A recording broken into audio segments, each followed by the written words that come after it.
হিন্দি গান দেখলা, রাস্তায় গায়রে মাহরামকে চোখ তুলে দেখলা, এটার বিচার তোমার কে করবে বলো? বলো, এটার তো বিচার বড্ড ভয়ঙ্কর হবে। অতএব কথা একটা, ধোকা দিলে দিক, ডাজন্ট ম্যাটার। আমি মরদ মানুষকার ধোকাকে ভয় পাই না যুবক ভাইরা, ঠিক কি না?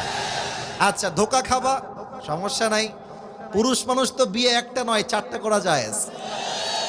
একজন ধোকা দিবে, ওইটা বাদ, আরেকটা আমি বিয়ে করব।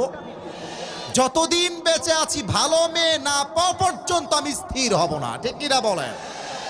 অনেকের মাইন্ডে লাগবে কথা শুনতে, বাট কথা এটাই বাস্তব। মনে রাখবেন, ধোকা একজন সৌভাগ্য মানুষই খায়। ধোকা একজন যার কপাল ভালো সে খায়।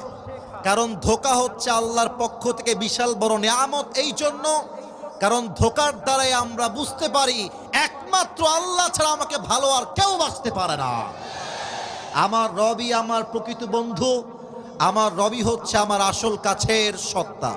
অতএব ধোকা খেয়ে যাব, মেয়ে খারাপ হবে, না না না এখন বিয়ে করব না, আরো সময়, আরো 2 বছর, আরো 1 মাস। বেটা, যত সিঙ্গেল থাকবা হায়াত নষ্ট হবে, তোমার এনজয়মেন্ট নষ্ট হয়ে যাবে যুবক ভাইরা, ঠিক কিনা?